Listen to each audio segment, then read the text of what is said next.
Yo, what's up, guys? Today I'm gonna be showing you my Shadow of War build. It's a Wraith build, and I'm gonna be going over it and explaining everything about it. So first, let's go for the character. This is just what I'm running so far, because I'm new to the game a little bit. I already beat it, but I'm still new to the game, still trying to progress, still doing all this. But this is what my skill tree looks like.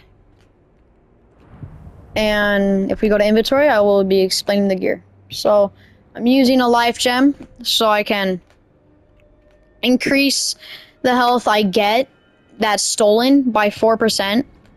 Life gems, same thing for that. And then I'm using carved warrior gems. This one's normal, and then this one's carved polished. Okay, this one's polished, but yeah. Just for the increased follower damage, so my minions do more damage. This is just my armor does 5% increased damage with all attacks. This one increased damage with all attacks too. And now I'm explaining the gear. So we are using the Wrathgiver. Everyone says the Wrathgiver is hands down the best in the game. I kind of agree with that because Wrath is really important. And but yeah, so I have all these good swords that do more damage, but I'm using Wrathgiver so I can gain 8 Wrath on every execution. Usually it's 10 Wrath, but mine's a lower level Wrathgiver, so it's 8, but it's still pretty good.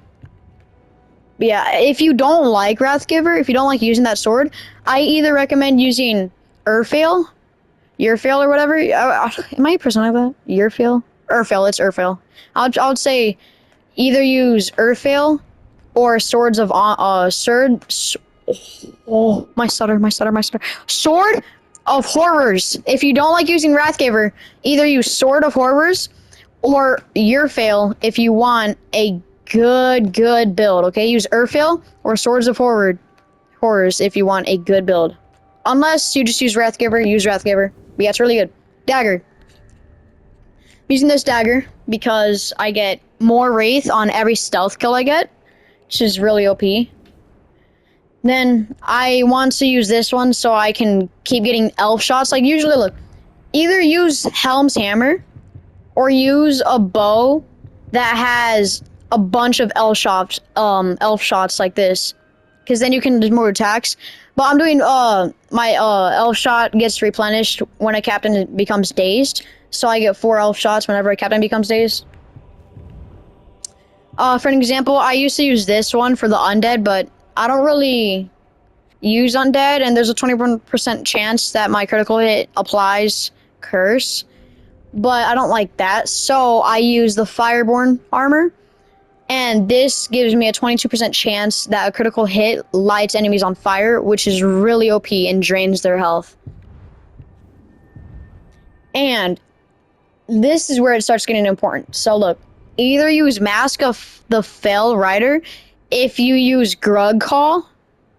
If you use the Grog Call, so you can summon in an elemental Grog. If you don't, use Mask of the Undying if you use Waters of Loren, because this takes away no focus when you use this mask. So whenever you use Waters of Loren's dash, it drains 0 focus, absolutely no focus at all, like literally no focus. And if you use Waters of Loren, definitely use the Mask of Undying so you don't lose any focus when you dash. Really helpful. Now the ring, here's when it gets pretty important too.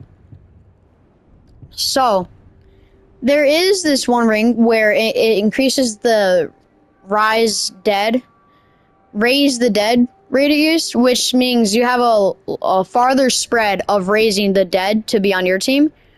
But if you don't like that and you just want to fight solo mainly, I would say use the Rune of War ring so you can recover 7 health per second while you're on fire.